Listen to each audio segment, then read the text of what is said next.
Hello, everybody, and welcome to another episode of the Can I Say Something podcast. I'm your host and a bad dude with a rad tude, Damian, coming to you live from beautiful downtown Hollywood, California. Across from me, we have the one, the only. Yeah. And to my left, we have Carrie. And on this week's episode, a tradition is born. As we kick off the first annual Can I Say Something Oscar prediction party, will Joaquin Phoenix's Joker beat out Marriage Story's Adam Driver? Will ScarJo beat out Saoirse Ronan?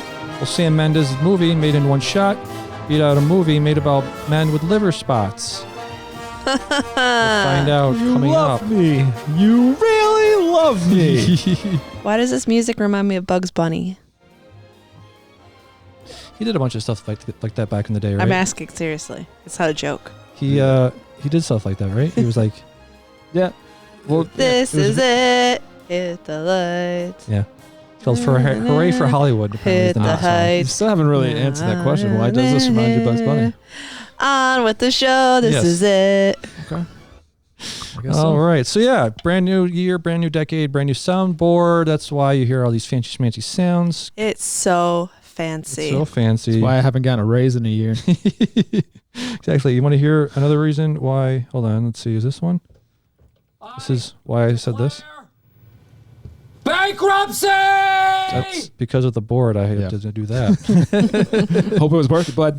Exactly. So we got a little issue here. I asked you all to not fill out the Oscar pool party until tonight. One of you did. Two of you. You didn't tell me to do it until I tonight. did. I sent the text. I was like, let's read the text on air. Let's read the receipt. Man, I'm read glad it. I didn't listen to her because she was like, "Did you fill out the thing?" And I was like, "Was I supposed to?" Well, Aldo did it, so I did it. Let's see. When I sent the thing, I said list for us to fill out on the podcast. We'll Don't you blame Aldo. put our names next to the ones we think will win. List for us to fill So out I guess you never specified what day it'd be done. on the podcast. It was implied. Well, why would we do it? Now? Fill it in right as we go. So we'll yeah. talk about it. Figure out which ones we'll talk about. Hey, I think this might win. Well, I think that might win. Okay. Today, So what, who cares if I did it ahead of time? I don't understand. because we're going to talk about it now. We're going to do them now. Yeah, I'm ready. Okay. All right. So let's start. Well, I guess. I mean, Yeah. I haven't seen 90% of the movies, Yeah. so I'm not really that ready. But Let's start with the lowest to highest. First off is animated feature film, How to Train Your Dragon. Nominees are bwam, bwam, bwam, bwam. There you it don't have is. to do that anymore, buddy. You just press a button now. Animated feature film nominees are How to Train Your Dragon, The Hidden World, I Lost My Body, Klaus, Missing Link, and Toy Story 4. I've seen I Lost My Body. I want to see Klaus. Those are on Netflix. I've not seen Toy Story 4, which Carrie thinks it will win. Dion, who do you think is take home the prize? Going Toy Story 4. Toy Story, you can't go against Toy Story. It's like Patriots in the Super Bowl. Yeah, exactly. So I'm going to put my name next to that one as well. Looks like we all will. There we go. Though I wouldn't be surprised to see How to Train Your Dragon True. sneak in there. True. Next up, we have makeup and hairstyling. Nominees are Bombshell, Joker, Judy, Maleficent, Mistress of Evil, and 1917. I saw Joker last night, guys. Talk about it later. Makeup and hairstyling was fine in that movie. Go ahead. I would probably, I guess, go with Maleficent because it's got crazy hair Right. and makeup, right? I mean, kind of have to, right? So yeah, I'll put myself down for that. I saw Judy just a little while ago. Pretty good hair and makeup. I like that movie. I was going to pick Maleficent too. oh my gosh, he's just copying me. I'm hedging my bets. Next up, we have editing. We have Ford versus Ferrari, The Irishman, Jojo Rabbit, Joker, and Parasite. So editing is, I can't believe that it puts 1917 in here. 1917, do you guys know the thing about 1917 that makes it interesting and special? No. It was One cut? made to look like one cut. Right. Yeah, so that's like So what kind of editing editing would need to be done? It sounds like they did it one time. No. Surprisingly, no. They use the magic of Hollywood.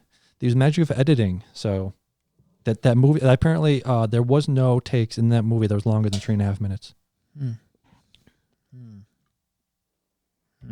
So that's, I'm going, I was going to go 1917 if it was there. I guess I will go the Irishman. Yeah, I was going to say Irishman, I guess. You know what's funny? That movie's like 3 hours long. And it was probably definitely got edited. Andy just texted me. It didn't need to be that long. I knocked it down a point for. I knocked it down a point because I had to watch it over 2 nights. Well, all right, he's probably not wrong. All right, buddy. That's like half the reason why I haven't sat down to actually watch that movie yet. Are we ready to move on? Real quick. Yeah. I didn't pick Joker for makeup because that's like the basic clown paint, you know? Like that's like when you pick generic clown, that's what you get. Yeah. So. Production design is our next category. Nominees are Irishman, Jojo Rabbit, 1917, Once Upon a Time in Hollywood, and Parasite. Explain to me what production design is. That would be the environment in which you're sitting in, the setting, the background, everything, all that jazz. So I put down 1917 for myself. Yeah, I was gonna pick that too. All right, you guys are seeing that tomorrow, correct? Yeah, tomorrow. Yeah. Nice. I just don't see how, given the way you just explained that, how 1917 couldn't win that. Can win that. Okay. Couldn't. Yeah, sure. I'll go with that. Yeah. I mean, it's yeah. Are we supposed to be putting your name down? Yeah. Yes. Sorry. Are you? I'm not doing it. All right, I'll go back. I thought we had a bet going here, but yeah, no, I am. I thought you were just taking down my name. I was not taking down your name. Well, you can you have a thing I'm right doing there. it. You picked Maleficent. I'm Oscar pool fluid. So Yeah. Okay. Did you pick anything for editing? yeah, I picked Irishman. All right. So next category is Endgame. We just did production. Visual effects. Yeah. Endgame. Yeah. Just Endgame. It's crazy. Yeah, and Star Wars visual effects, they weren't even good. They were like Star Wars visual effects. Yeah. From like the first saga, you know, back in the 80s or whatever the hell it came out, 70s, 80s, 70s, It is. 1977. 77. Ah.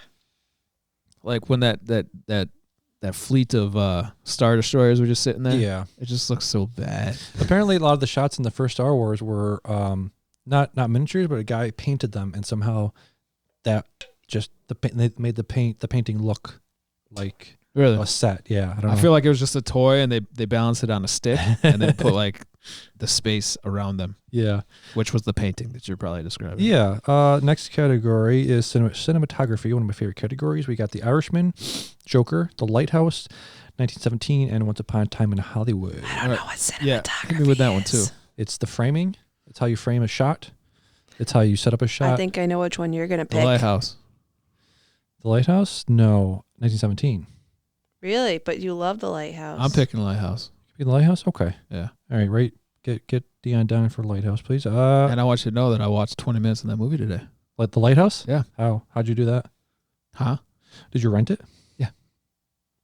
Do you regret renting it? I haven't finished watching it. Oh, I thought you only watched 20 minutes because you were like, "The fuck is this?" Well, no, because then I got sidetracked. Gotcha. Because I looked back on some of the movies you said that you watched. Yeah. And I went out and watched all of those. So nice. We'll talk about that later. Okay, yeah. Next category, documentary feature. I have seen 0 of these, actually. I don't even know any of these movies. I don't either. So why don't we... Picking the Cave. Picking the Cave? Picking the Is Cave. that the one about the cave-in? Or the soccer kids? Might be. I'm going to say... I don't know. I've heard really good things about American Factory. I'm picking Cave. Put my name down for that. Cave could be a lot of stuff. Could be. Sorry, the nominations are, if you're listening, playing at home, American Factory, The Cave, Edge of Democracy, For Sama, and Honeyland. I've heard reviews for Honeyland and American Factory. I haven't heard anything about any of the others. Carrie's going with The Edge of Democracy. I don't know what it is, but I'm going it with it. Why not? Next category we have is Original Song. Nominees are I Can't Let You Throw Yourself Away, Toy Story 4. I'm guessing, what's his name? The guy that does all the music for that. For those? Newman? Tony Newman? Randy Newman. Randy Newman. I'm Gonna Love You. I'm Gonna Love Me Again. Rocket Man. I'm Standing With You. Breakthrough. Into the Unknown. Frozen 2. And Stand Up from Harriet.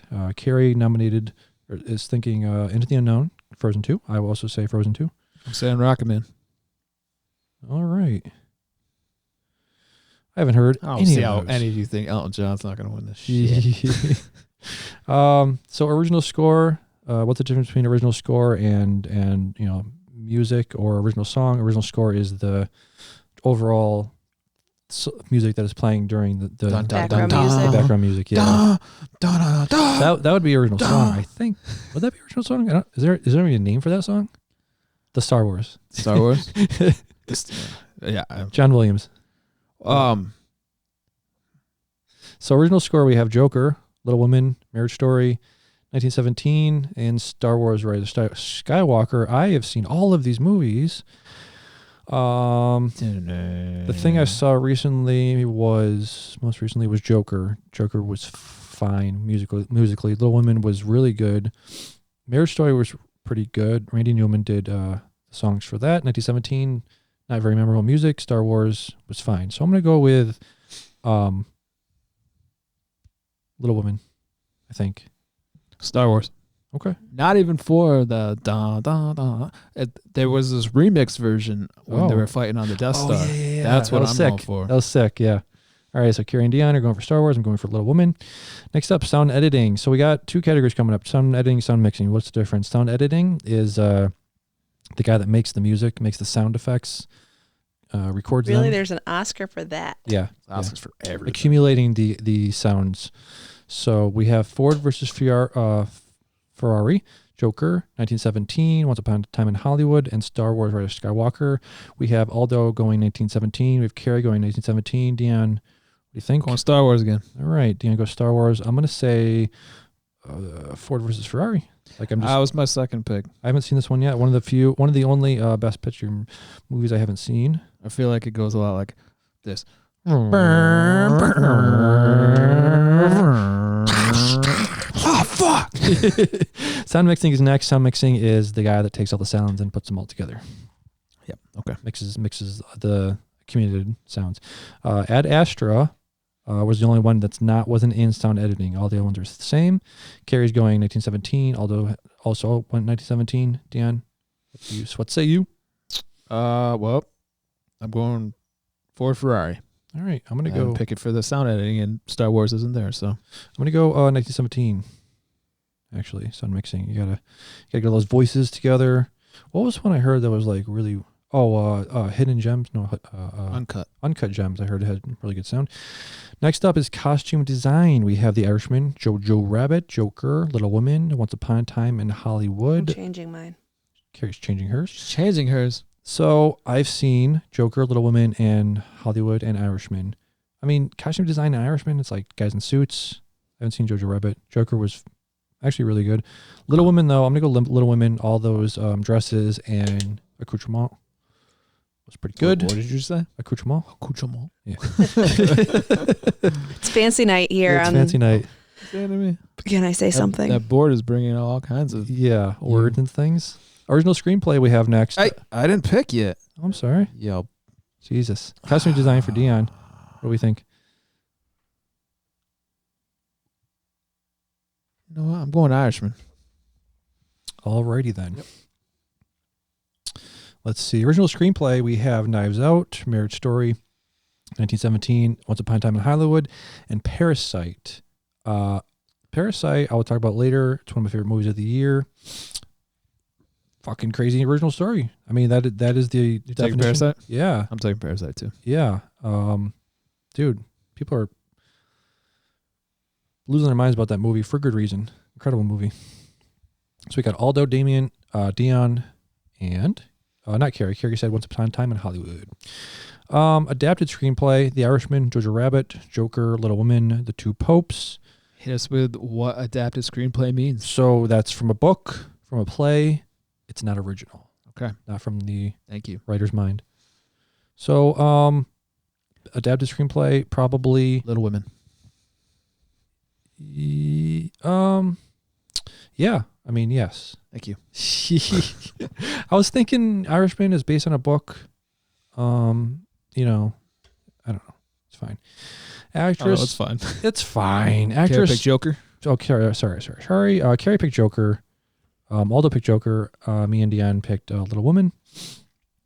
Next up, we have actress in a leading role: Cynthia Erivo for Harriet, Scarlett Johansson for Marriage Story, Saoirse Ronan for Little Women, Charlize Theron for Bombshell, and Renee Zellweger for Judy. I just saw Judy. It was really good. Renee Zellweger was very good in it. This is one of those. Now we're getting to the tough categories because I got to think. They reward the Academy rewards recently people playing real people, and they always reward movies and screenplays that are based on Hollywood. They always like to clap themselves in the back, right? I don't know. It might be. I'm thinking it might be Renee Zellweger, but I really want ScarJo to get it. I'm gonna go Renee Zellweger. I'm gonna do a John Travolta here, and I'm gonna go Rice. Ronan. So history. Rotisserie. So Heiser. Ronan. Yeah, I don't know what her name is. Saoirse Ronan. Saoirse Ronan. How do you say it? Saoirse Ronan. Saoirse? Saoirse. Are you sure? Mm-hmm. Interesting. I don't even know how what that's not. That's not a thing. Get out of here with that. Getting close here, guys. That's like the child getting back at like the parents for naming her something stupid. She's like, fine, I'm gonna pronounce it stupid. Joke's on you, losers. Actor in a leading role: Antonio Banderas for Pain and Glory, Leonardo DiCaprio for Once Upon a Time in Hollywood, Adam Driver for Marriage Story, Joaquin Phoenix for Joker, Jonathan Pryce for The Two Popes. What do we think, guys? Adam Driver was fucking incredible in that movie. Joaquin Phoenix. So what? Yeah, you guys got Aldo and Carrie have Joaquin Phoenix as Joker, and defend your man, dude. I want to make money, so yeah, I'll say that, I guess. What? You're saying what? Joaquin Phoenix. What? You're not gonna defend your man? I sat here all year shitting on this dude, and you keep defending him. You and all the was my favorite. In my heart, it was my favorite. I have to go with my head here. I can't go with my heart. The Academy is going to pick who they think is the best actor. It's getting all these fucking nominations. You know what? I'm picking Leo. Okay. Because he never gets it. But now I think it's like it's going to do a turn where like he's always going to get it now. Okay. All right. So Aldo, Carrie, and Damian picked Joaquin Phoenix, and Dion picked Leo DiCaprio. Of note, no one picked Adam Driver. No one picked Adam Driver. And nobody ever will. Actor in a supporting role: Tom Hanks for A Beautiful Day in the Neighborhood, Anthony Hopkins for Two Popes, Al Pacino for Irishman, Joe Pesci for Irishman, Brad Pitt for Once Upon a Time in Hollywood. Now, see, this is all those standing by his man, Brad Pitt. Yeah. I'm going to stand by my man, too. I'm picking Brad Pitt. All right. Nice. I will pick... Man, I think Pesci might get it. Pesci fucking ruled in that movie. I'm saying Pesci. Bug it. I had a half a beer. I'm ready to vote my heart. The main. It's pretty tough that Pacino and Pesci had to go against each other. Yeah. For the same movie. Yeah. So we have Carrie going Pacino. I'm saying Pesci, Aldo, and Dion. I literally am basing that on nothing other than that I know he's a famous actor. Now, real quick, you're looking at actor in a supporting role, and you're seeing all those names. And how many times have you ever just scratched your head and just been like, the fuck these guys in a supporting role? Like, Brad Pitt's a supporting role, Tom Hanks, Anthony Hopkins, all these dudes that are like... I see what you're saying. I'm confused, though. How is Tom Hanks in a supporting role for playing Mr. Rogers? The story of that movie is a reporter sort of, learns to love again. He's this cold-hearted reporter, and then he befriends... so Tom Hanks is not the lead actor. Tom Hanks is not the lead actor. I did not know that. Yeah. So... I think it was played up like he was the main It was, actor. obviously, yeah. Yep. Actress in a supporting role: Kathy Bates for Richard Jewell, Laura Dern for Marriage Story, Scarlett Johansson for Jojo Rabbit, Florence Pugh for Little Women, and Margot Robbie for Bombshell. I really like Laura Dern in Marriage Story. I haven't seen Jojo Rabbit. I'm going to say probably Scarlett Johansson. It seems like a very cool movie. Seems like a cool role. Say ScarJo. What do you say, Dion? ScarJo for Dion. Carrie, what do you say? I picked Kathy Bates. Oh, she did pick Kathy Bates. She is an actress.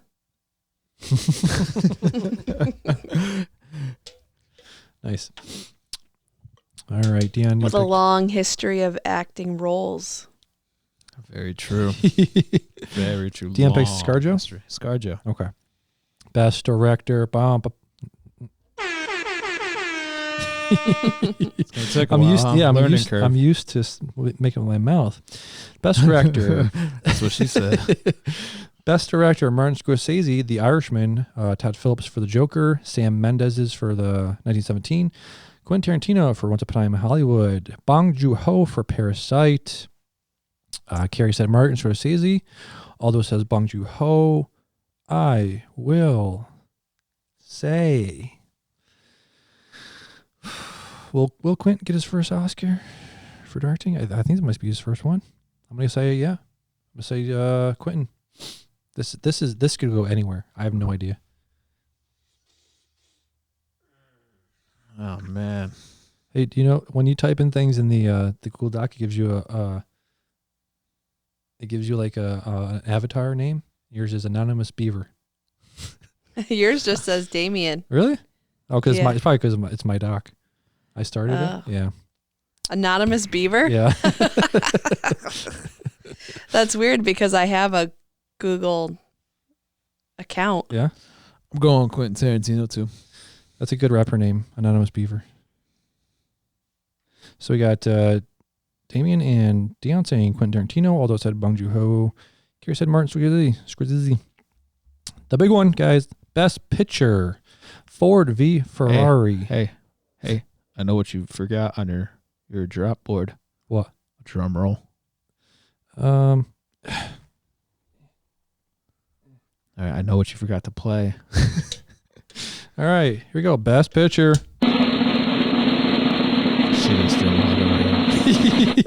Ford v. Ferrari, The Irishman, Jojo Rabbit, Joker, Little Women, Marriage Story, 1917, Once Upon a Time in Hollywood, and Parasite. I have seen 1, 2, 3, 4, 5, 6, 7. You've seen all but one.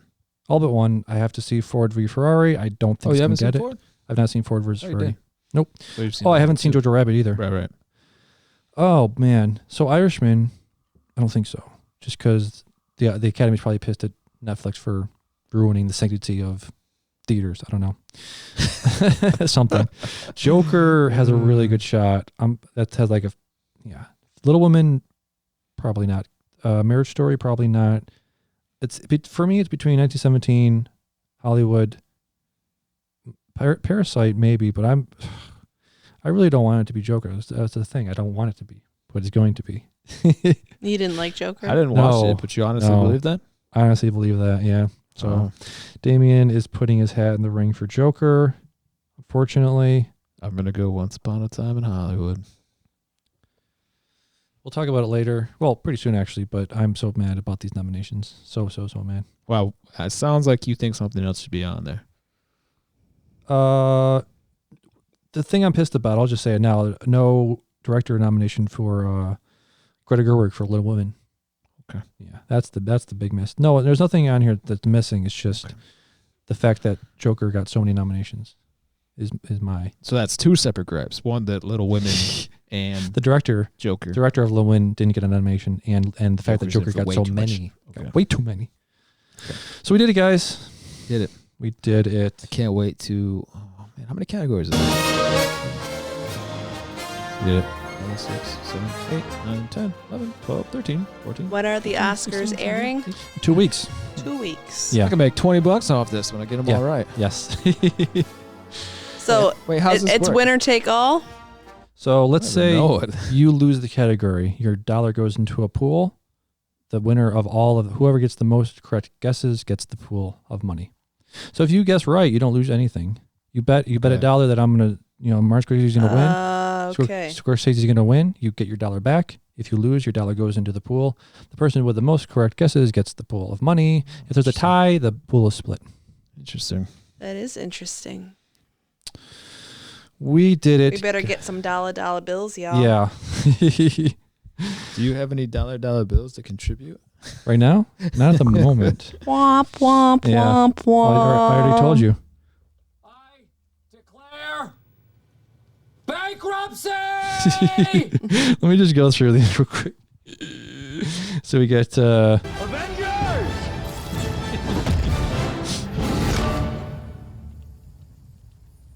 Assemble. we got this I'll one. give you the tinglies. Do it again. Do it one more time. In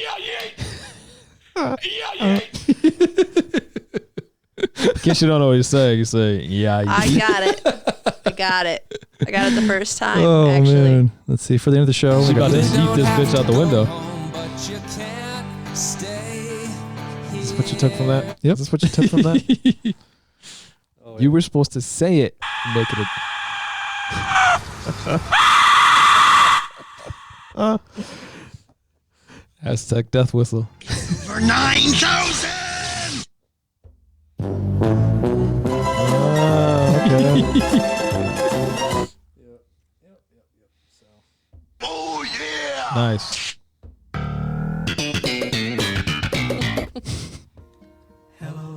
She's just smashing that button. Yeah. Bam, pow. Oh, darkness. There we will go, fall. That's guys. perfect. All right, moving on. I saw some movie. Well, let's go to the topic list here. So, yeah, I'm pissed. Oscar snubs. Let's do it. Knives Out. Fantastic movie. Didn't get any nominations I for got one. Yeah, for original screenplay, Yeah. I think. Yeah. Greta Gerwig, I mentioned already. I love her so much. Directed Lady Bird a few years ago. Did you know who was missing on the Best Actor nominations? No De Niro. He's in that fucking movie Yeah, the that entire movie's time. under every category except for that one, huh? Awful. Womp womp. Yes. Well, Do better.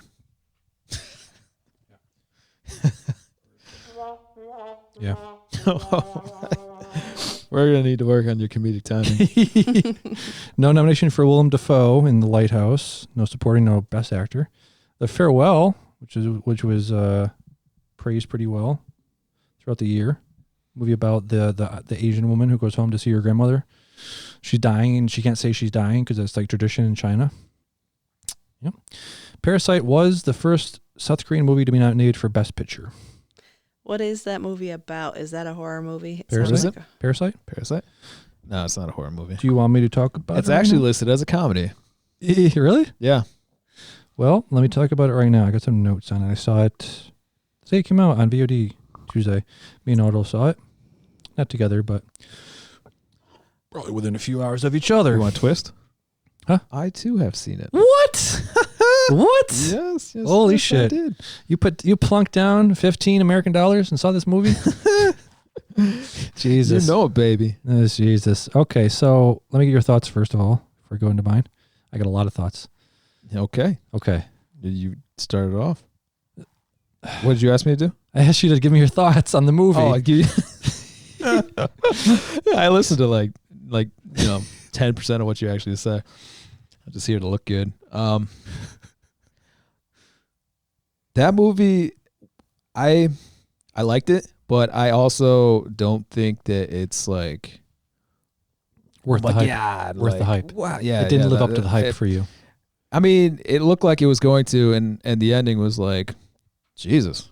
But Dark ending. I will say that movies or shows like that, like it reminded me a lot of a Shameless. You ever watch that? A little bit, yeah.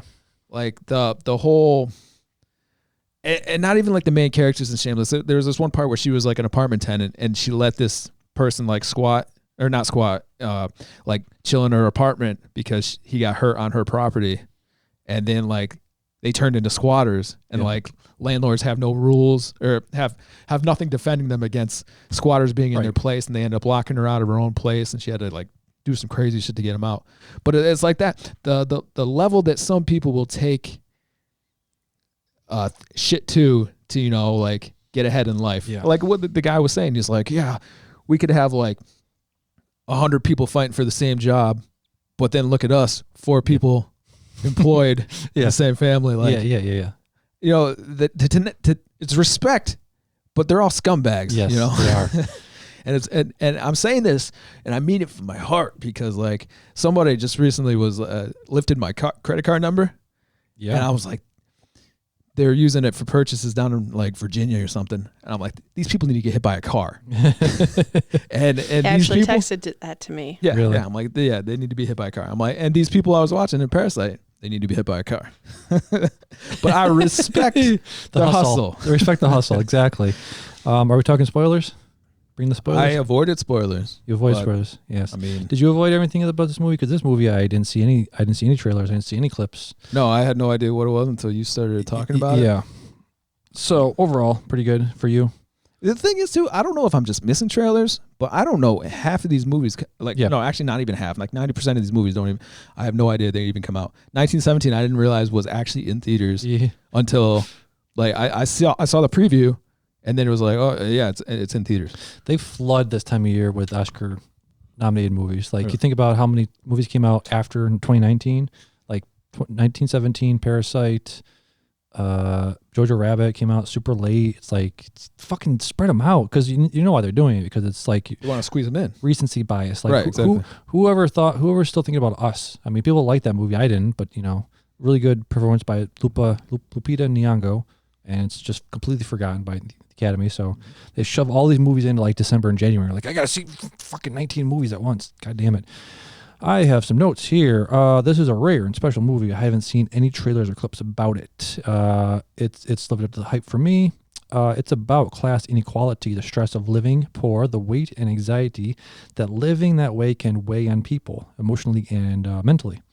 The part where they're all they're smelling them. Remember the kid was going up to the people and smelling like, this person smells like that person. Ew. Yeah. And then they're in the guy driving the car. The woman's like, what the fuck is that? And puts the window down. Well, that was different because that was like sewage at that point. Yes, because he was just getting out of his house that flooded. Right? Yeah. I like that part too. There was like some kind of like metaphorical meaning to that. Like the daughter was sitting on the toilet while it was like shooting out shit. Yeah. And like everything around them started collapsing. Yeah. Like the whole scam was starting to fall apart around them. And it's just like shit.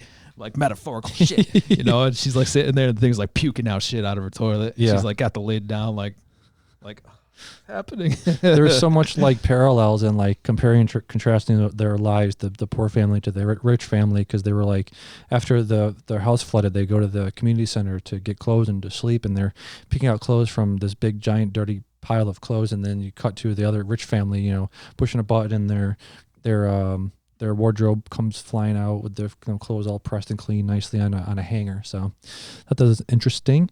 This movie is the movie that Us wanted to be. It really is. It's the movie the Joker wanted it to be. It comments on my quote here is, it comments on deep systemic economic issues in South Korea society, but it could be anywhere. People only have so much daily mental and emotional bandwidth to use towards issues it shouldn't be used to trying to figure out how to survive. Because you see that point in the movie where the son is looking out at this party and people are just like having fun and relaxed and they're just don't have a care in the world. Then that the guy is just thinking about, oh, my house is gone. Yeah, he was asking the chick he was touring, like, do I fit in? Yeah, would I fit in at this party? Yeah, exactly. So you talk about parallels too, real quick. Like how every time they were looking out their window, in their shitty little whatever you want to call it, basement apartment, that dude was always puking or pissing. Yeah. And then like they're sitting in the rich people's house, and it's raining. Yeah. So like in their version of their slum house, their version of rain was him pissing in front of the window, or them throwing a bucket of water on him, trying to get him away. Yeah. And then like in that rich person's scenario, it's like they're looking out into their yard and it's just raining and it's very serene and like just perfect. Yes. The other one's like total opposite of perfect. Very good movie, Carrie. You should definitely check this out.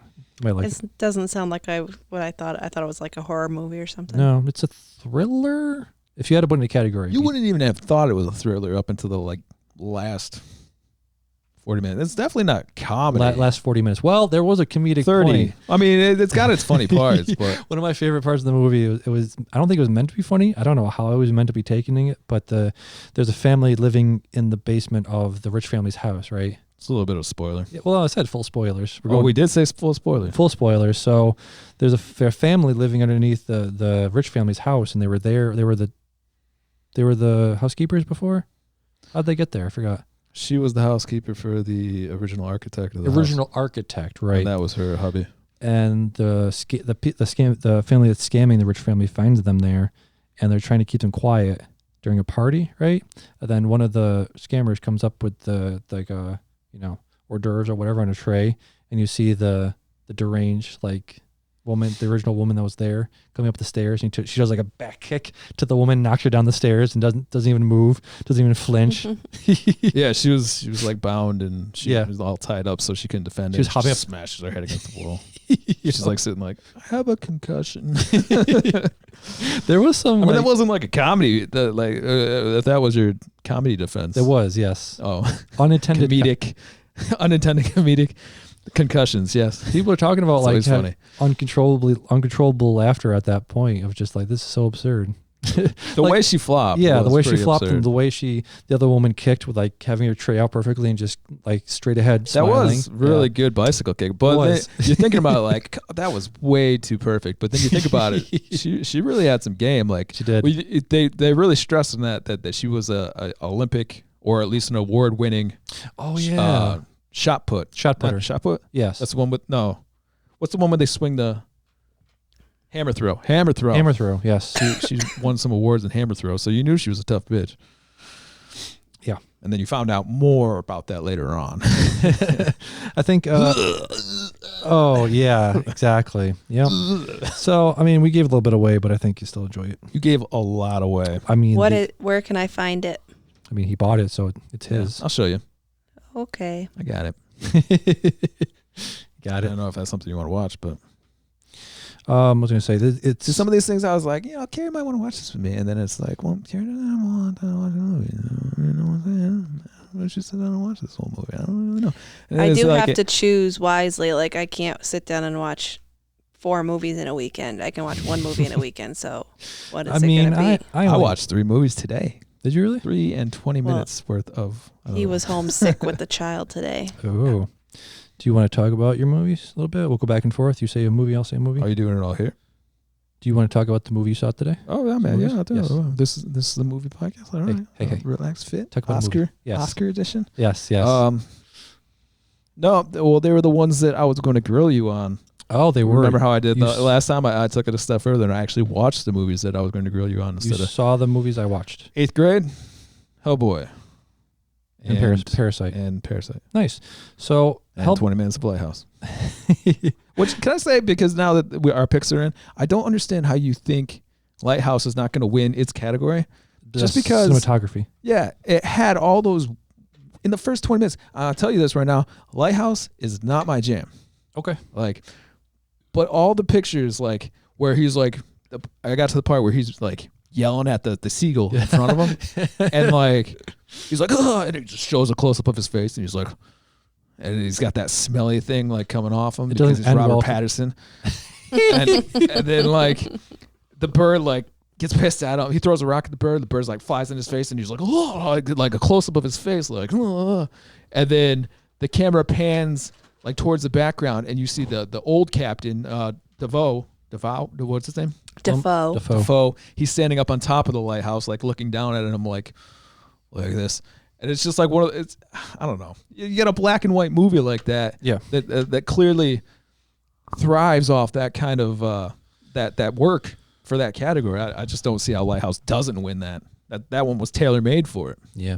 I think Hollywood, the Academy rewards like what did I pick? 1917, stuff like that. Of like, Lighthouse is a small indie movie. They're very particular about. Sometimes they don't reward movies like that. They don't reward small movies like that usually. Well, yeah. It seems like it got a lot of and I would, if sound editing was part of the Lighthouse, I'd pick that, because like between that the foghorn, between when they first get to the place and he's up, the old guy's up there taking a piss in his little chamber pot, and then he sits on the bed. Robert Pattinson sits on the bed, and then you just hear. Yeah, like the fart. The old man farted like after he peed. Like it's like there's a lot of detail in it. There is. You don't really see it. It was like sound editing. That would have been another perfect category for that. The farts were amazing. Plus, like what he says too, like the other guy, he went crazy, and it's like I don't know. Everything's there. Like I didn't watch the rest of it, but I understand there's going to be like suspenseful. Like music, there's going to be like mermaids screaming. There's going to be seagulls and shore, just being by the beach. How is that never like hearing the waves crashing? Yeah, perfect. Yeah, amazing. Yeah. Real quick before we get to the 3 you and I watched, I want to do a little bit of talking about Little Women. I shoved that in there last week in the last like second when I was talking about all the 13 movies I watched this week. I watched 5 by the way this week. Little Women, amazing. Emma Watson, Saoirse Ronan was amazing. Florence Pugh, she's gonna be huge. She's in the new Black Widow movie. She plays ScarJo's sister in that. Laura Dern was incredible. Meryl Streep, Chris Cooper, Bob Odenkirk is in that. Be really pissed if Saoirse Ronan or Florence Pugh don't get award for that. So, very good movie. But you didn't pick her. I'm gonna be mad. I'm gonna be mad. I understand. I'm not gonna be surprised if she doesn't win. Is all I'm saying. Is Emma because there was a Watson Joe? better actress. No, Saoirse Ronan is Joe. Who's Emma Watson? Emma Watson is Beth, I think. Oh. No, Beth dies, right? Yes. She doesn't die. Beth is not. Beth. She Meg? Is she the oldest? Yeah, she's Meg. She's Meg. She's Meg. Yes. I'd see her more as a Joe. Yes, indeed. I feel like you're basing. Are you familiar with Little Women? Yes. Yes. Beyond Friends. Yes. I read the book. Did you read the book or did you listen to Rachel and Joey talk about reading the book? I read the book. That's all right. Why are you getting so mad? The vicar won't be here for hours. That's not the same book. I just wanted to throw it at you. What do you know about Little Women, accuser? I thought you were going to be like, what do you know about the vicar? I don't know anything about Little Women, but then again, I only voted for her because it's Little Women. Saoirse Ronan sort of demanded to be Joe because she was in Greta Gerwig's Little Lady Bird like 2 years ago. So Demanded, huh? Demanded, yeah. Mm-hmm. All right. So that's actually, I would see Emma Watson as like all the other sisters before Meg. She's very good. Is she? Yep. Maybe I'll watch it. Yep. I remember the one from the 90s. It had Christian Bale in Never it. saw it. And Winona Ryder and Kirsten Dunst. Kirsten Dunst was the youngest sister. Yes. Yeah, movie. I mean, the book, it annoyed me. Some parts, not all of it. Okay. Why? Why? Because Lori and Joe are totally in love. And then you know who Lori ends up marrying? A dude? Lori is a dude. This is so confusing. And Joe's a girl. Lori ends up marrying Amy, her youngest sister, who's a total brat. Fuck Amy. Yeah, right? He did. She's the worst. He did. He marries the youngest sister. He marries the girls he's in love with, younger sister. It's a bold play. Did it work out? No. Okay. Worked out for nobody. No. Actually, I don't really remember how. Did it work out, Damian? Joe went to New York and met some French guy. Right, and then she becomes like a writer. So it kind of works out for her, but okay, she doesn't end up with Lori. Because she said no to Lori. Yeah, she said no to Lori, but she still loved him. So if you love the guy.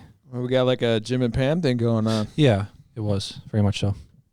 You should see it. Very good movie. I'll watch it. I remember I liked the 90s movie. I might sit through it with you. But man, when Beth dies. Yeah, awful. Man. Beth was the best one. She is nothing but good. Mm-hmm. Yes, true. She played the piano. Yes. Yeah. Was there a guy that not Lori's father. There's like a neighbor that gives her a piano. There's an old guy. I think so. She would go over to his house and play piano, and she reminded him of her daughter that died. Yeah, that sounds right. Okay. You assigned me a movie, Judy. Yeah, tell me about it. Judy. We got Renee Zellweger playing Judy. Renee Zellweger is 2 years older than when Judy Garland died in 1969. Isn't that incredible? If you look at pictures of Judy Garland, like right before she died, she looked like she was 70. Yes. Not good. She didn't look very good.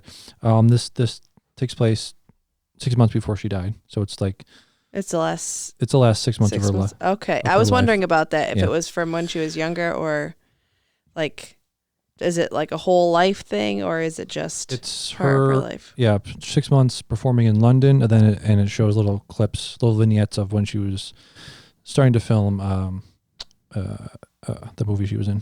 The Wizard of Oz. Yes, and also some other things, like just examples of like her being abused by the movie studio. Let's see, Bella Ramsey, who played Bella Ramsey played Lady Mormont in Game of Thrones. She plays Judy's daughter.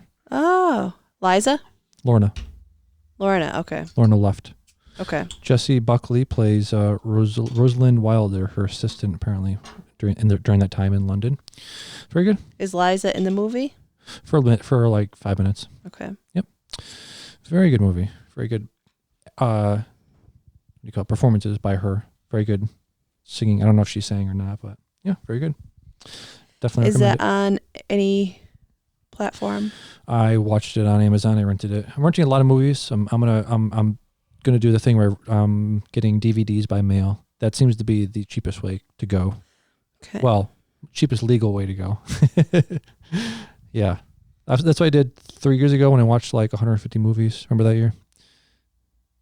I said I was going to watch a movie a day and I get to about 150, 160. Yeah, you're already on pace for that. Yes, I am. Like by the end of the month. Yes, exactly. Well, he only watched 5 this week. I only watched 5. We knew he was going to cheat because he cheated last week. I did. And then for that purpose, watch next week, he busts out 12 or something. Did you watch Hellboy? I watched Hellboy. What'd you think? I liked it. I enjoyed it. It's fine.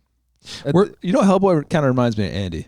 I don't know why. How's that? It's just like the attitude he has sometimes, and just Hellboy standing there, like just, and the way his hair falls, like just reminds me of Andy. This is the worst movie I saw this year. You think so? Yeah. I don't think it's that bad. I thought it was fun. Let's see. So it stars David Harbour from Stranger Things. Mila Jovovich plays the villain. Yes. Her name is Vivian. Thank you. Nice. I was going to Google that, but yeah. Nice name for a villain. They're directed by Neil. Vivian Nemeu. Blood. Okay. The Blood Queen. Yes, the Blood Queen. It was directed by Neil Marshall, who did 2 episodes of Game of Thrones, Blackwater, and The Watchers on the Wall. I can see that. I had an issue with the dialogue, very much so. He punches the guy in the eye. He's like, "I'm here, ugly." Punches him in the eye. He's like, "It's wet in here." Then he gets thrown off, and he's like, I'm gonna feel that in the morning. It's like, what the fuck is this? Like 80s fucking action movie shit dialogue? Come on.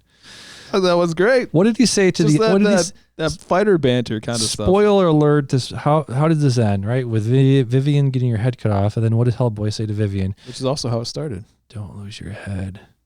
Something like that. Oh no, yeah. I don't remember what it was. Get ahead of it or something. Don't get ahead. Don't lose. Don't get ahead of yourself. Don't get ahead of yourself. All right. Yeah, I thought it was cool, and the violence was like super over Sounds the top. bad. It is bad. It was giving me God of War vibes. Oh, so okay. I was totally digging it. How are you doing with that? Also, it was giving me Witcher vibes too. Oh yeah. Which I haven't started watching the show, but even just the game, like the narrator in the beginning, he was like, I don't know, he was just doing his narrator stuff, and he was like, "It was fucking awful," which is something you don't really hear. Like, it was 1917, and this blah blah blah. The Brits had just invaded. Shit was bad. And I was like, that's kind of like the narrator in The Witcher. And then they actually said something later on that either it was an army or a character or something that like was in The Witcher. I'm like, wow, okay, so this has a lot more. Yeah. I mean, there was no connection to The Witcher between this. Actually, I mean, besides the fact that, the world's full of monsters.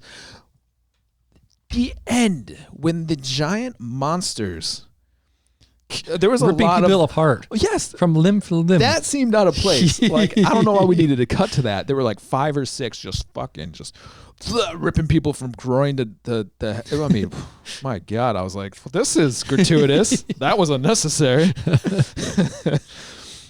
And I was like, of course Damian watched this because he's eating at that old hag's house, and he was like, yeah, and he was like, what's for dinner? And he lifts the pot and there's like children's fingers in there. He's like, this is a child. God damn it, Damian strikes again. You literally is. And then he turns in the closet and there's kids hanging from meat hooks. You like, literally, what the hell, dude? You assigned this to me. Huh? You assigned this movie to me. I mean, I figured just all of them on your list had child dying of some sort. What do you give it? What do I give that? Yeah. I would give that like 8, man. Okay, I gave it a 3. I was digging it. You gave it a 3. You would not like this movie. No. You would probably like because it sounds bad. No, the the stuff that he says is hilarious. Bad, I don't know why you didn't like that. So why would I like it? I guess it's just like a mature. Damian's just so mature these days. I am. I'm grown. That's one of the things that was hard for me about this Oscar stuff. I'm like, half these movies I would have no real interest in watching, Where are the poop jokes? Yeah, well, not even the poop jokes. I'm a little bit more sophisticated than that, but I'm not so sophisticated. Like, I'm glad to see Lighthouse wasn't in like Best Picture or anything, because it was just been like, no, right away, no. Because I don't know. I started the movie. I don't know if I'm ever get back to it. I'll be honest with you. Okay, that's fine. A little hard. Yeah.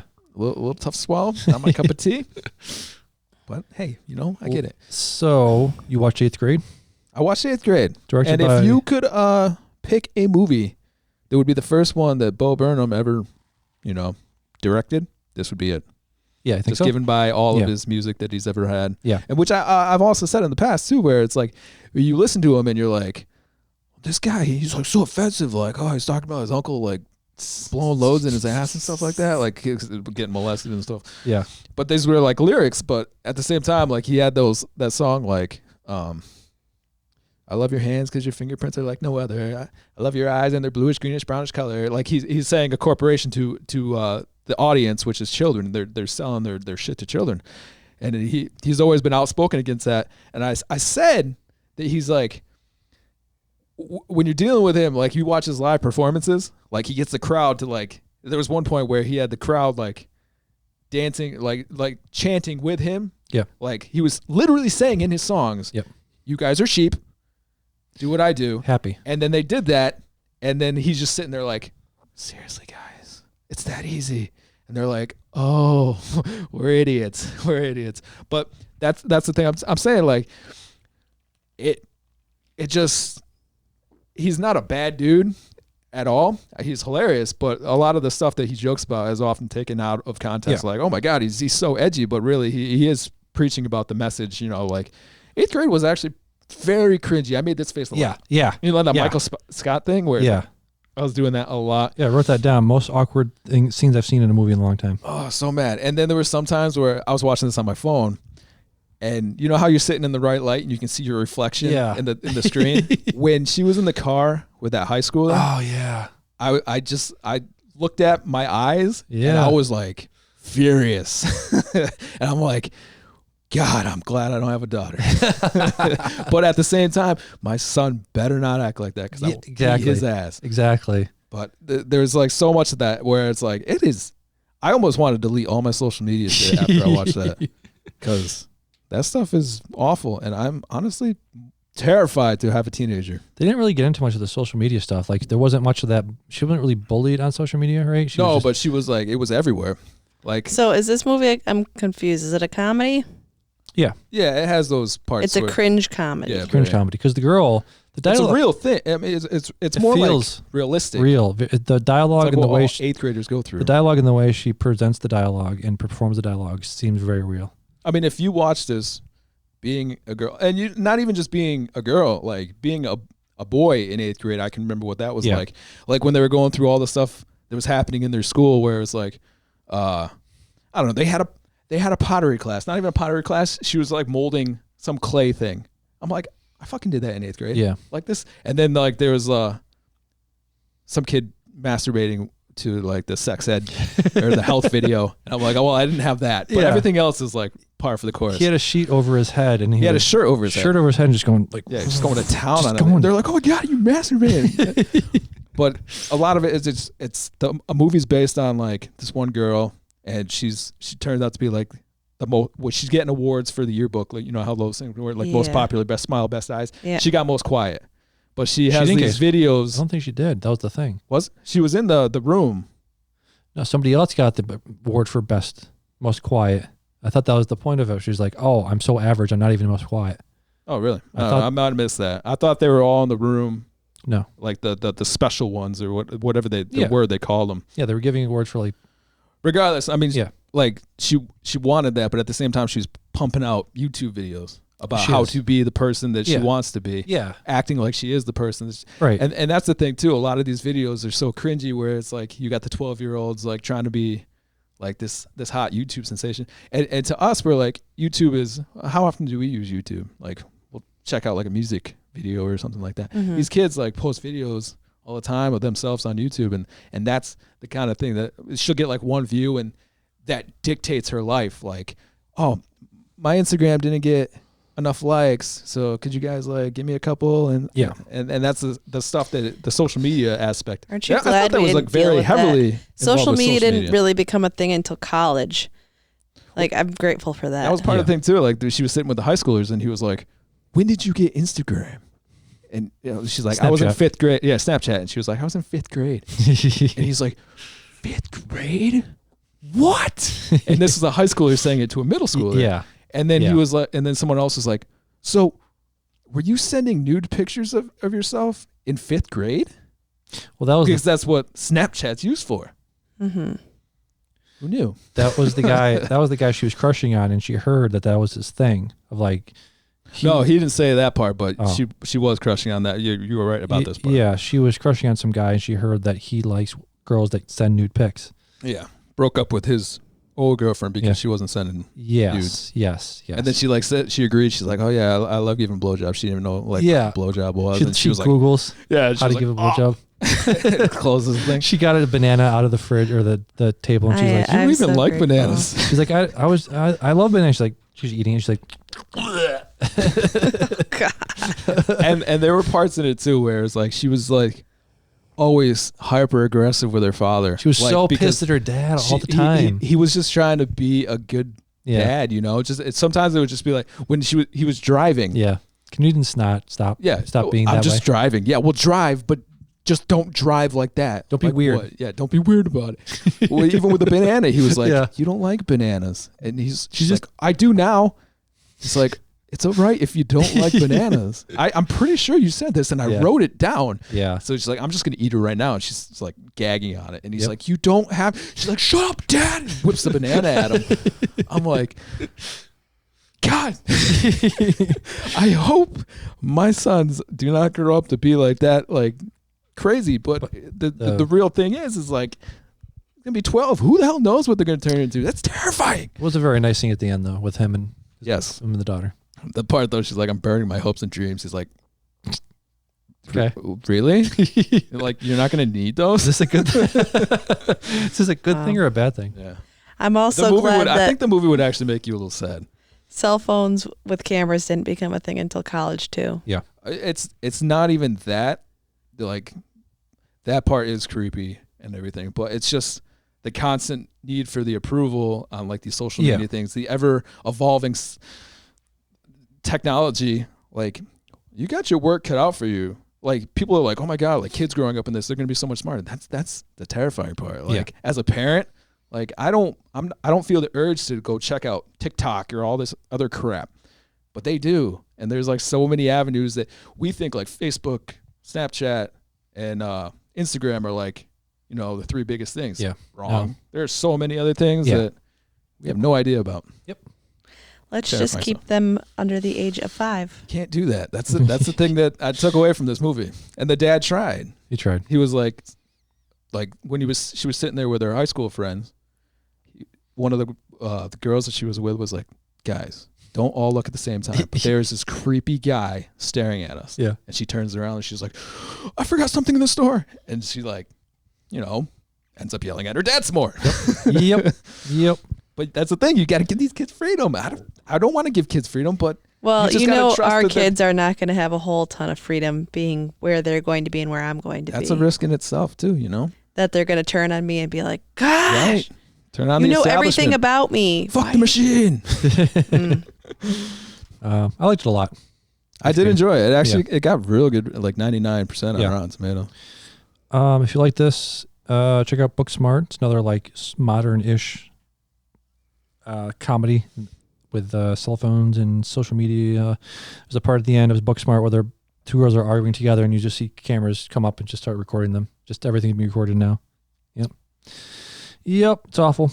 What else did you see? Saw 3. Okay, we talked about all 3 you saw. Yeah, those were the 3 I saw.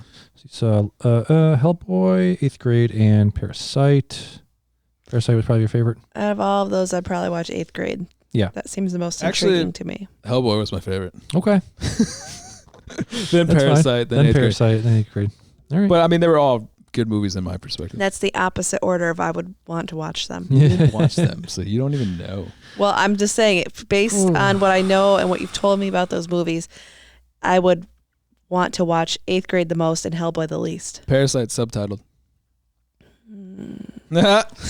Okay, I don't want to watch either Hellboy or Parasite. I'll watch 8th grade. If you had to choose, though. would you choose a subtitled movie or Hellboy? subtitled movie. Really? Interesting. That's cool. I watched Joker. Got the most nominations. I finally watched it yesterday. Yeah. And tell me, was it worth it? No. Do you believe it deserves the most nominations? No. But I have to go with my head. All those times I chose Joker to win the award is because I know the Academy's full of old white people. So hey, I went with my head regarding the Super Bowl, and I picked the Patriots, and they got bounced in the first round. So it's okay. to be the year, man. Who is going to Super Bowl? Have they decided yet? It's the 49ers and the Chiefs. And who do you think is going to win based on those 49ers. two teams? Who's the quarterback? Jimmy Garoppolo. Yeah, handsome Jimmy G. Nice. Former backup quarterback to Tom Brady. Ooh. I know stuff. Basically the resident Patriot expert. Yeah. In the house. So He's a heartthrob. little backstory on Joker, directed by Todd Phillips. He had a quote earlier in the year about Joker and about comedy in general. And he says, let's see, quote, "Go try to be funny nowadays with this woke culture. There were articles written about why comedies don't work anymore. I'll tell you why, because all the fucking funny guys are like, fuck this shit because I don't want to offend you." So Mark Maron, who's in the movie, has a small part in it. He hosts the WTF podcast, said this to that. He said this on the podcast, quote, "There's plenty of people being funny right now. Not only being funny, but being really fucking funny. There are still lines to be rode. If you like to ride a line, you can still ride a line. If you want to take chances, you can still take chances. Really, the only thing that's off the table culturally at this juncture, and not even entirely, is shamelessly punching down for the sheer joy of hurting people, for the sheer excitement and laughter that some people get from causing people pain, from making people uncomfortable, from making people feel excluded.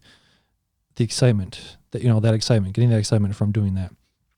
Mary went further, adding that you blame your lack of comedic success on the culture. You're either not a good comedian or just insensitive. Quote, "As I said before, it's no excuse. If you're too intimidated to try to do comedy that is deep or provocative or even a little controversial without hurting people, then you're no good at what you do. Or maybe you're just insensitive." So, yeah. Bottom line is, he says, quote, "Bottom line is no one's saying you can't say or do things. It's just that it's going to be received a certain way by certain people, and you're going to have to shoulder that. If you are isolated or marginalized or pushed into a corner because your point of view or what you have to say, yet you still have a crew of people that enjoy it, there you go. Those are your people. Enjoy your people." So, yeah. The director of Joker was saying like, "Oh, fucking, nobody can say things anymore because fucking people are so too sensitive." No. If you're making a joke, it's not funny, and that's just shitty joke, then change your bit, change your words you're using. It's not that people are more offensive these days. It's just you're being an asshole. Yeah. Yeah. I mean, how long ago was it when Kramer was just dropping the N-word in that, in that place, yeah, the bar? Yeah, that's not, that's not good comedy. Yeah. Honestly, it's about your delivery, I mean, if you deliver in an offensive way, then, hey, you know what? Yeah. You're going to get some hate. Yeah. So, yeah, Todd Phillips directed Joker. To me, it's just like Us. It was very heavy-handed, and it does this thing where it doesn't show. It doesn't, it tells that it doesn't show. Like, you say things like in the movie Joker, it's literally a newspaper saying, "Kill the rich" is now the new slogan for the upsetted youth, the anarchist youth, the what do you call that? The cynical youth is saying "kill the rich." That's the new thing. Okay, well, you can't just say your themes. They're saying like, fuck the rich. They're greedy and they're blah blah blah, and the people are not going to take it anymore. Okay, you just said your thing. You said the theme. If you show your theme and if you don't use words and you're very subtle about what you're trying to say, I think it's received better. Like Us had told the story with no words. That's the best example of showing and not telling. You know what I mean? So Joker does that all throughout this movie. And you can there are certain movies that were rewritten during its filming. Hellboy, for example, was written. A lot of that movie was rewritten. The director was fired during the making of that movie, and reportedly, the rumors are that David Harbour and some of the other stars wrote their own dialogue. And I think it shows in that movie. And this movie was rewritten during filming of Joker too, and I think it shows there too. Very subpar dialogue. The plot is paper thin. Doesn't make any sense. It's a movie about a very angry man who gets rejected by a woman and goes on a massacre. Incel. Yes. Exactly. So, oh boy, man, you hate to see it. So you do hate to see it. Yeah, it's like, I was pissed because other people were pissed that the movie got so many nominations, and I was like, all right, I'm gonna put my money where my mouth is, and I'm gonna see this movie. I'm gonna make my own opinion. So, yeah, didn't deserve 11 nominations.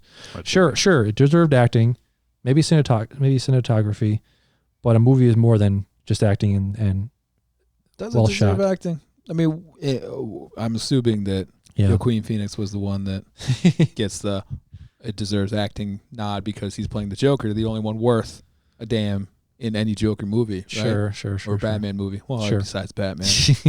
But think about it. The Batman. Did anyone go to see Bane? Yeah. Bane was really cool. Yeah. But like Heath Ledger as Joker, he fucking stole the show. Yeah. Okay. Like, and who was the enemy in the first one? Batman Begins. Ra's al Ghul. Sure, whatever. Scarecrow. The point. Scarecrow and Ra's al Ghul. Oh, I hate Scarecrow. I hate his eyes. He's right up there with what's his face? He's got mesmerizing eyes. I hate him.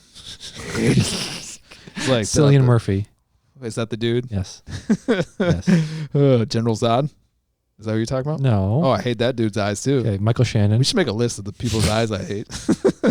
Top 5 eyes I hate. Yeah, worst eyes. But All right. yeah, I mean, when you say, it's just almost like if there's a movie with a Joker in it, it's like guaranteed that it's going to be in some kind of running for some award. I feel like besides the Jared Leto one because that was just bad. What about Jared Leto? I thought you said the other guy. Jack Nicholson? No, I thought he was talking about Heath Ledger. No, I didn't see. Where Heath Ledger was rank your great. Jokers? Heath Ledger number 1. Yeah. Okay, what about after Jack that? Nicholson. Heath Ledger number 2. No Jack You just Nicholson? thought all the other ones sucked? Yeah, Nicholson probably number 2. Yeah, I agree. Yeah. Third, I haven't watched it, but I pick Joaquin Phoenix. Fourth is Jared Leto, I guess. Or besides the there was another. what about Mark Hamill as the animated ones? yeah. I picked him before Jared Leto's character. Dude, yeah. Pick Catwoman before Jared Leto. You know, Wasn't there another one before Jack Nicholson too? yeah, the I don't know what his name was, on but there was. TV. Like for the ones with the bang pow. Yeah, Cesar Romero. Yeah. Yeah. Throw him in there. Yeah. Pick Robin before. What was I gonna say? Yeah, Heath Ledger is still the best Joker. I think he it's interesting. Why do people always do the method acting thing while playing assholes? You ever seen a guy do method acting? It's why people play the bad guy in like Fallout, but go around shooting hookers in Grand Theft Auto. Sure, yeah, the fantasy role play, Right. to get it out. Yeah, but it's interesting. You always hear about actors being assholes to the crew and to other and to coworkers while playing an asshole. You never hear about. It's funny where they can make the excuse. It's just my character. Yeah. Like even The Shining. Treating Duvall. What Shelley Duvall. Yeah, like total garbage. Yep. Well, Jack Nicholson didn't. It was the director that did. Right. But because he wanted like certain things out of his cast or whatever. And I understand it, but taking it to a certain level, like with Jared Leto, I heard he tormented that set. Yeah. And he did all sorts of nasty things where it's like, okay, you're a method actor. Knock the shit off. Like, you're being disgusting. Yeah. There's the line. And I don't know. It's funny that some people, not really funny. It's terrible that some people cross it for the sake of art. Yeah. Yeah. Like, didn't he like send coworker stuff in the mail? Like, I get being on set and wanting to stay in character, but to go out of your way to send nasty things in the mail to your coworkers, like maybe it like kind of creates a vibe like on set where it's like he's got that radius around him where there's nobody standing there. He's like, yeah, like this is the power I want. You know, like he tormented him so much out of work that when they come to work, it's just like no one's getting near him. He's like, yeah, now I'm in character. Yeah.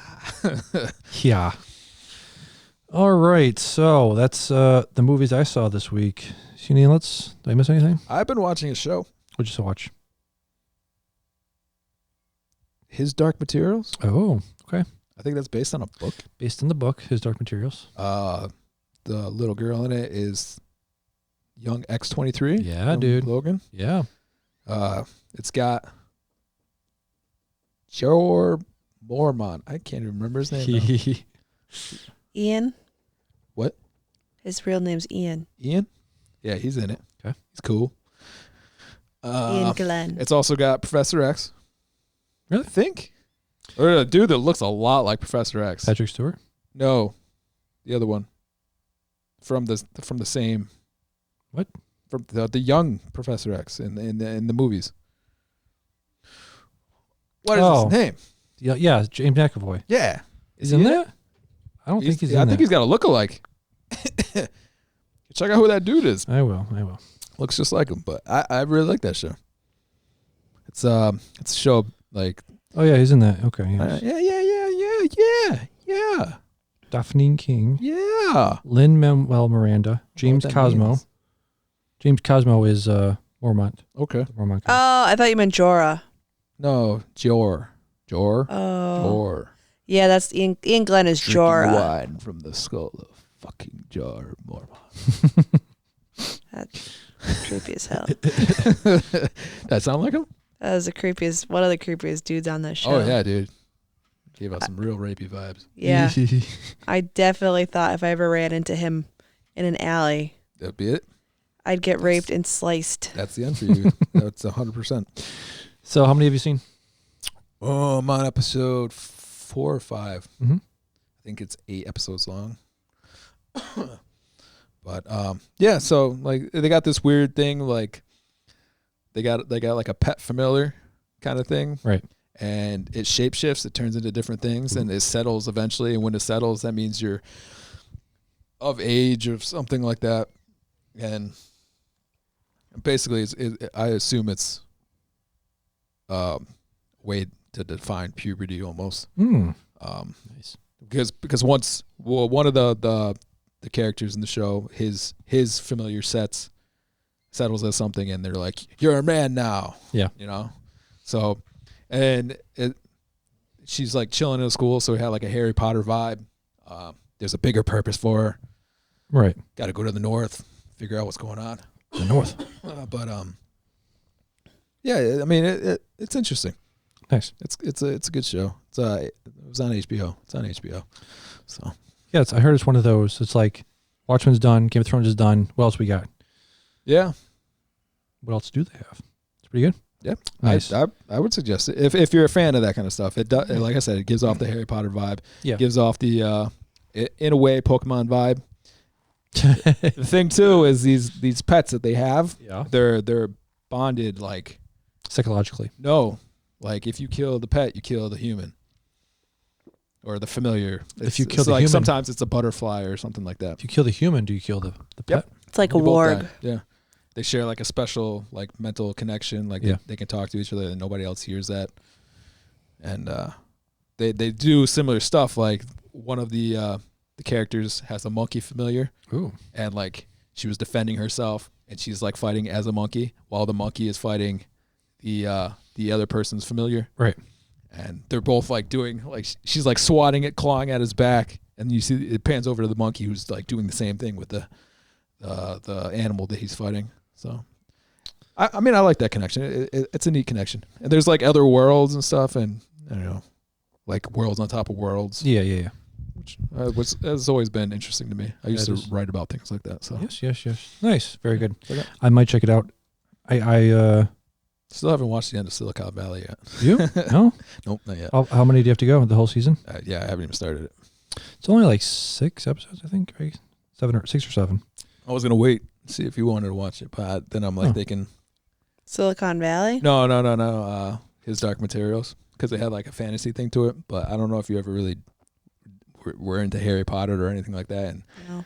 having watched this more now, I feel like you'd be like, what the fuck is going on? It's not like to the level Watchmen is, but I just don't think it would hold your interest.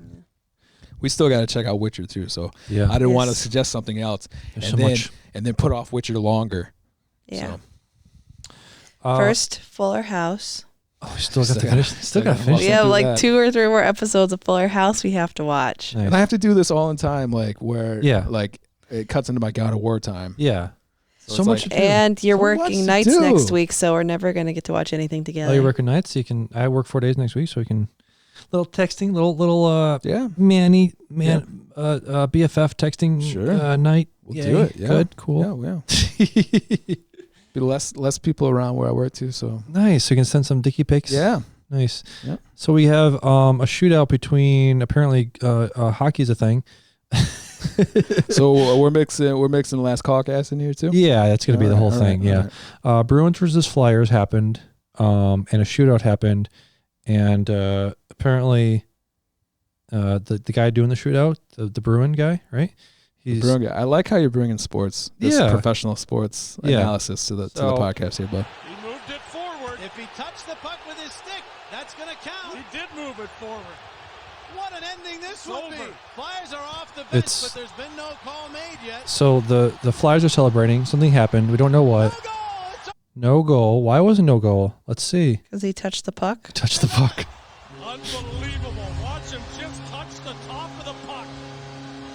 Barely. Oh, He moved it. He whiffed. he kissed the 2 puck inches. enough to move it. That'll do it. Imagine If he being. misses it, he can regroup I and know come this back guy's out. name. I forgot what his name. Did they show his name? It's the equivalent of whiffing, right? Yeah, but I'm saying this is like their star player Officials get to- just whiffed. must score to keep the game Maybe it wasn't. going. Yeah, but yes, he whiffed. He whiffed. He whiffed. So they lost the game. Yes. Even though he touched it and clearly didn't whiff. Well, he whiffed because he didn't even move it off the line. He touched it and didn't move it off the line. Oh, it moved like 2 inches off the line. You just But said so. that's still a shot. You touched it. Yeah. Oh. So did they lose or did they tie? Because I saw the score was 5-5. That was a shootout. I think a shootout means next goal wins. So they ended with a tie. No, I think it was a tie, phone. and then they did a shootout, and then they lost the shootout because think- he whiffed. Yes. So they lost the game. So Yes. it's like 5-5, Yes. but like Yes. a tie break kind of thing. They lost. Whoever wins the shootout wins the game. So Yeah. that's 5-5, but then in parentheses 4-5. Yes. Yes. Is that what you're saying? yeah, Yes. something like that. Sure. Okay. Sure. Interesting. I'm not a big hockey follower. That's pretty so- tough. He whipped it like that. Yeah, it is. You hate to see it. The 20s, we're in the 20s now, right? The roaring 20s were a thing 100 years ago. Yeah. So because there was emo people, women and men, and rar, I'm setting up a joke here. Rar was the thing with the emos, right? Rar. So now we're gonna emo. rar. Girls dress up as cats. Okay. They're emos. Sure. Emos dress up in cats. So this next decade, we call it the rarin 20s. Rar. Anyways, Where's that cricket drop? Where's the yeah. cricket drop? Oh, that's the real reason you Yeah. did this, right? You told me a shitty joke so you could play Yeah. it. You knew right where that button I was. did know right where it was. That's How still about going. the Jeopardy Tournament of Champions, huh? How about Yeah. that? Yeah, that joke the guy did. Hey, his score is still 0. That was great. Where'd you see that? Did you watch Reddit. On Reddit. Saw the Oh. Reddit clip. His score. Oh, he's you like, forgot- Brad's score's still there. Yeah. She shits on Holzhauer so much. And I'm like, I don't like him. I don't understand what she's like, he's a little weird. I'm like socially weird. And Yes. then he's just clowning on Brad. And I was like, what do you mean? Like, that was sharp. Like, Look you at wouldn't have just thought look of at that. his face, the way he smiles. It's like He's half Asian. it's not it. It's his personality. I was glad hilarious. Ken won. I liked Ken the best. I'm fine. Ken actually really surprised me that he's still as sharp as he was. And Brad those years surprised ago. me in the opposite way about how terrible he did. I wasn't Like, he didn't surprised by have that. shit. I wasn't surprised by that because they showed the recap where he was actually winning those tournaments that they would do once in a while. And I'm like, how the fuck did that happen? Like, Jennings must not have been playing or something, or did he just often lose to Ken Jennings? I mean, Brad won that. He won his first match like 20 years ago. So I think all his stuff probably came before Ken Jennings. But they showed like Tournament of Champions or something like that. I don't know what it was. Anyways, it's just Jennings, like his not only was he like still ridiculously good with all trivia things related, like even like these days where it's just like, he's still learning, which is crazy to do at whatever age he is. I assume it's pretty old that you still have the brain power to remember shit like that. I don't think he's that old. Well, I mean, you think about how much you actually learn as an adult as opposed to like when you're a child. Like you just feel like your best years are beyond you, yet he's still just clowned on the next hottest thing in Jeopardy. But like just while being able to do that and crack jokes, like, you know, I wasn't rooting against Ken.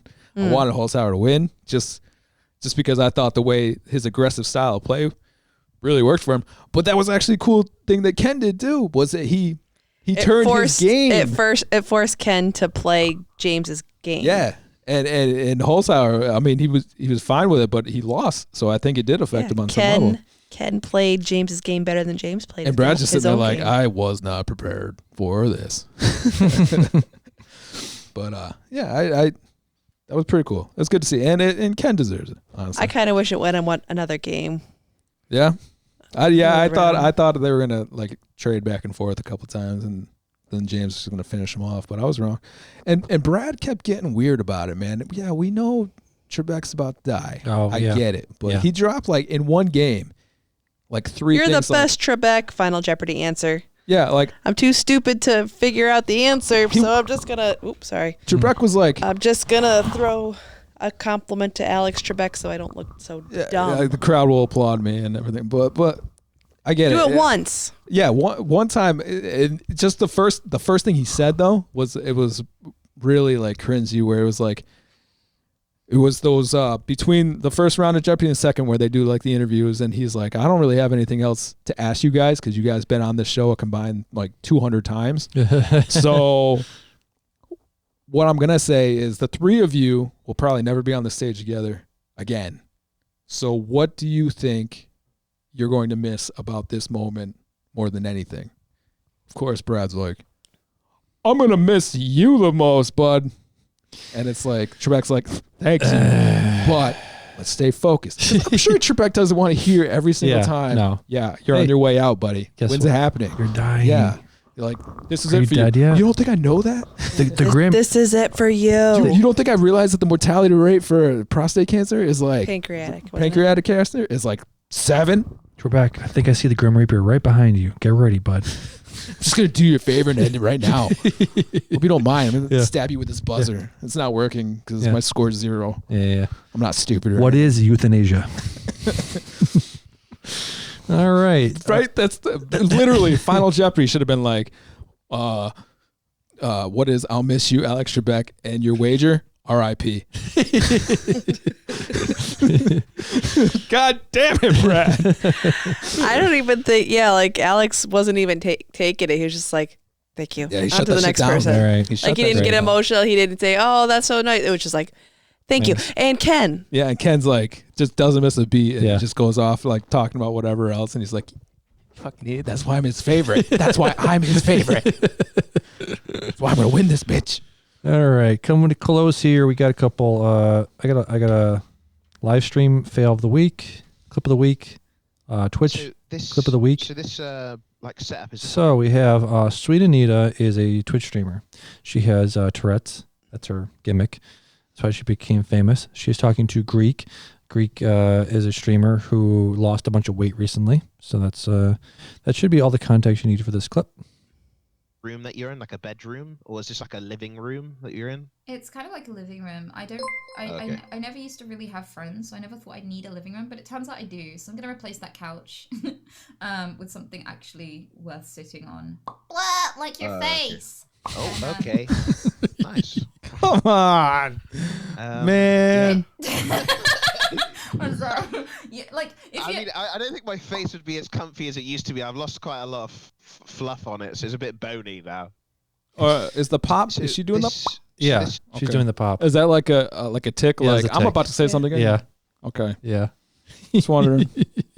That's so weird, man. I still don't understand Tourette's. So, yes. I would have to read up on Tourette's. Yeah. Like, I thought Tourette's was not, it was just random stuff that popped out of your mind. It wasn't topical. Like, it wasn't like, oh, this is what I'm thinking in the back of my mind and I can't stop myself from saying it. I thought it was more just like random. Yeah. So that seems strange to me. That seems almost like... Yeah, maybe. Yeah. Did you was that your Tourette's or is that that's you trying the thing too, to be like, because the things they say, no, look what I just said. Yeah. That's the thing, because the things they say are like accepted socially as offensive. Like they'll drop some curse words, they'll say like weird stuff. How does your brain determine that? Like, is it pulling from like, do you have a part of your brain that's like, this is where all my offensive material is stored? So like when something happens, it's like shit, fuck, shit. You know, like that kind of thing. It's not always like offensive stuff though. Sometimes it's just noises or twitches or. But for her specifically, she says like weird shit like that. Sit on your face. Like, why isn't it like buy you groceries? Yes. You know, like do something nice for you. Yeah. You're a good person. Does anyone have like good Tourette's? Like, no. They don't have good Tourette's. I don't know, man. The title of the episode. Good Tourette's. No, I think it's like that. It's whatever's coming to the top of your brain, the tip of your tongue. I think it's like she goes, and then whatever's. Yeah, she said some pretty offensive things, and which she probably would have gotten banned for if she didn't have the Tourette's. She said some, We'll see. Is it a gimmick though? Is it a gimmick where it's like I can say this because it's a that's if it is, that's a really terrible thing to do. It is. Well, it's a terrible thing to do, but she had one recently where she goes, "It's not a tick," and then she said the next thing. She was like, "I fucking hate you all. It's not a tick." Well, yeah, you say it's a tick. That's literally the definition of a tick. Yes. Though. Like there's something that you do that other people don't do. Thus makes it a tick. Or that you do in repetition. Or like going like that. That's a tick. It is a tick. Yeah. I don't know. It was just weird that the tick, one of the most recent ones was like, oh, this is not a tick. Like her going, it's not a tick. I don't think that's an interesting, it's, it's that's meta. that's her thing that she says now. That's what pops out of her mouth. Yeah. This is not a tick. Yeah. This is questionable to me. Yeah, I know. Again, I don't have a lot of research base in my brain for Tourette's. Right. I don't know a lot about it, but it seems suspicious to me. Yeah. You never know. I'm with you. Especially since that's what she's known for. You'd think she's playing that up to get more donations. All right, I got something. Go ahead. It's from off of last podcast. Not last podcast on the left, but what we were talking about Kevin Nash's legs. Oh, yeah? I think this is it. And I'm sorry in advance if I come in too loud here. And I think that would have died at 36. You would have had to go into your own bank account to pay for your daughter's wedding. No. Yeah. Thank God that didn't happen. Hold on. This might not be. Well, hang around a little bit longer because I got a grandson to put through college. Got that sweet con money now. I think I got the wrong one. I'll take a sweet. Hold on. Come back. Come back to me? What are you playing that on? What app are you using? What app are you using for that? Oh, just Apple. Pocket Cast is a thing where you can bookmark a specific point in the podcast to copy to. While I'm looking for that, I got nothing to bring to the table. Did you know RVD got Impact banned on Twitch? No. TNA Impact was on Twitch for a while. They were using it because Impact jumps between stations all the time. Okay. And he had this. I'll show you guys. He had a stream where he was basically chilling in bed with some women of the particular sort. Right. As you would as well. Yeah. So she must have got something going on with her strap thing because like constantly gets blurred out. Right. But he's like, he's never been a great talker. But he's like sitting a smoking hot girl. Kissing this girl. Yeah. That's in a bikini and everything. Right. As a smoking hot girl. On cue, another one comes in. I do. This is on Twitch. Oh, okay. This is a thing, violating their terms of service, I assume, in some way. I'm not sure how that really goes. You can't do that. But, technical difficulties. Yeah. Interesting. So he's on TNA right now? He is on TNA. Okay. Please enjoy this classic footage Here we from go. the Impact Plus app. Oh, I'm sorry. I'll come back. Yeah. We got some two guys, like party boys dancing right now. Right. The innuendo is strong here. Had sexual under the covers. Relations. So this whole video was basically they took his stream down, and then Twitch, which is the wrestling show itself, also got brought down. Twitch was the wrestling show? Oh, well, the Impact was on Twitch. Right. And they axed Impact completely off of Twitch because of this. Because of that. It must have been also airing on Impact. Oh, to the point. So gotcha. Because it was clearly a promo yes. for RVD. Yes. So no, Twitch has been banned. Or Impact has been banned. On Twitch. Yep. Nice. Okay. Yeah. Good shit. Okay. RVD is not worth it at this point. So I don't know how much money they were generating from Twitch, but I don't think it was worth it. Couple more things. Do you want more Watchmen? Second season, yeah or nay? The creator has bowed out. Creator is not going to come back for the second season. Season. He had one season in him. He wrote the entire first season, and he said, "That's what I wrote. This is what I'm going to put out." Whatever. Fine, but if the writer of that season, the guy who was helming that season, who wrote the whole thing, who was the architect of that season, is not part of the next one, is it not going to be something different at least? Not something less than, something worse? Because it's hard to say. That was his baby. Like he thought of that. That was his inception. And somebody else thought of it before him. No. I'm saying that's this whole idea that he put out there. The themes of the show, the arc of the show was him. I mean, you had a room of writers helping him sort of wrangle all of his ideas, coming up with different things to put in there, but overall it was all Damon Lindelof. I think I wrote Lost. Came up with the entire arc of the show. Well, he left him in a nice spot. Yeah. Unless he particularly cared for Dr. Manhattan's giant blue dog.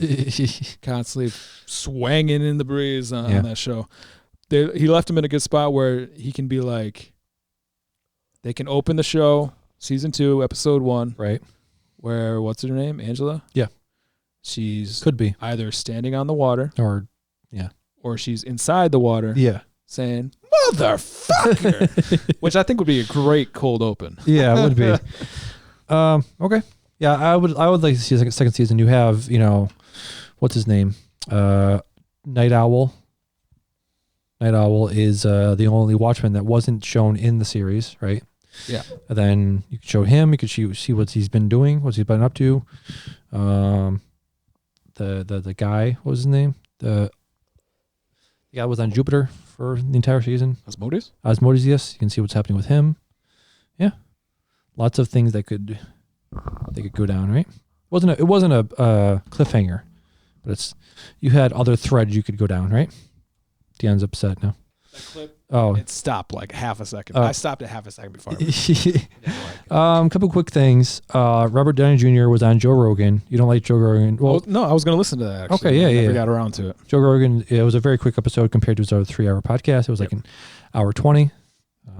I love just people talking about things they're passionate about. Robert Downey Jr. is passionate. So is this about the first time you listened to Joe Rogan? No, I've listened a couple times when there's people on that I care about listening to. Okay. Yeah. Neil deGrasse Tyson was on there. The guy that made Doom was on there. I forgot his name. A couple of people I've listened to. He had this one guy on. Yeah. Either before Robert or after Robert. Mm-hmm. Where he like fucking hiked through China. It took him a year. Oh, okay. And he's just like going from village to village, like asking for food, asking questions like, are there bears here? Where are the wolves? Like crazy shit. He's lugging like a 200-pound wagon behind him. Ash Dykes. Yes. He's a Welsh adventurer and extreme athlete. He achieved 3 world first records, trekking across Mongolia, Madagascar, and the course of the Yangtze River. That's him. He has some crazy shit. Nice. I'll check it out. Although the dude is, I mean, his story is great, but he's one of those guys where you're saying something and he's like, yeah. And then well, no. And it's like, why'd you say yes then? You said yes 5 times and then it wasn't yes. I mean, if I wanted to get a clip of it so I could play that for you because that type of thing is kind of annoying to me. But it's just like, oh, so you were doing this? Yeah. No. Or he says something without saying no, and it's totally against everything he had just said yes to, and it's like, make up your goddamn mind. But yeah, there was a little Kevin Nash thing, right? Sure. Go ahead. Before and after, he had a knee replacement, and he realigned his hips, and he's worked very, very hard. Obviously working out, but also some stem cell therapy stuff. Totally rehabbed himself. But he basically said the reason he had to retire was he was hobbled from injuries, and showed it before and after with his knees. Did you see that picture? I didn't see the picture, but I can understand that guy the size he is taking bumps. Dude, I'm going to send this to you. I'm going to text it to you. I think you will be blown away. I mean, really, remarkable, the before and after here. Okay. I don't think I've ever seen anything like it. I'm not kidding. I know you think everything I say on this show is funny, fuckery, but I just sent it to you, and I want you to see the before and after. And you can see it on Kevin Nash's Twitter. If any of you are listening and you'd like to see it, he is at Real Kevin Nash. Throw him a follow there. He's a fun follow, and he's got some big stuff coming, some big movies coming up, but really a remarkable before and after. And I know you're going to be tempted to look at his chest meats, but look at his knees. His chest meats. No, I'm looking at his knees. His right knee is like bent in. Yes. And his left knee is wrapped up, and his weenie is between them. What's wrong with you? You can't help yourself. Sorry. I'm trying to talk about a guy's rehabilitation. You got to go right to the dick. But on the right-hand side. Yeah. It got a weenie right in the middle. Had to play the whole part for the context. We know what your weenie is, man. Yep. That's Tony Schiavone, man. Tony Schiavone. That reminded me, that rapport, that little back and forth reminded me of they had an episode of what was it? This American Life. Let's do once in a while. And they're talking about they had a clip of some podcast 2 guys do who are recovering addicts, and they've both been clean like 4 years, and they're both talking to other addicts, and they're talking to Artie Lang, who was famous for being off drugs for a while. And thing to be famous for. Yes. Have you seen his nose recently? Artie Lang's nose? I don't know what you're talking about. Artie Lang, you ever heard of Artie Lang? No. You've heard of Howard Stern. Sure. Howard Stern's one of his most prominent guests. He was like not a co-host, but he was like one of those guys he had on regularly. Never watched Howard Stern. Never heard of an episode of Howard Stern. No, I've heard of him. I've never watched. Have you heard? It's not a watchable. It's a listening. Well, he had a show where I remember you could watch back in the day. Like he's like sitting in like the sound booth and everything. He was on TV at one point. Anyways, he was on MTV. Yes, he was. Yeah. E. Sure. Okay. They talked to Artie Lang about his addiction, and they would talk to each other about their addiction, help each other through the whole thing. And they had a friend who was still on drugs for the entire time and saying like, this is what clean looks like. This is what on drugs sounds like. You don't want to be this, So they're talking to him, blah, blah, blah. The third friend died, right? They're talking about knowing him for 20 years and this thing. And then the co-host apparently was on drugs for about 3 months because he pulled a ligament or broke something, and the doctor gave him painkillers, and that started the escalation to more drugs and everything. So the co-host dies, and I was like, holy shit, that sort of thing of like, just awful. It's just awful that you I was telling Andy like this is I'm trying to remain close to you. I'm trying to maintain this friendship, and you were just not reciprocating that thing, You know what I mean? So it's tragic, really, of somebody. I'm trying to do something for him, and he's just like, fuck you. You know? I thought this was about someone dying. Well, it was, but I'm saying that is like the thing of like they made this show to maintain a healthy relationship, but also just, and remain close. One failed. Yes. The other one. Yes. So by dying. By dying. Which one of you is gonna die? That's what I'm saying. It could happen. You never know. Where's it me? Because I'm part of this. Yeah. Anybody in this room could die at any point.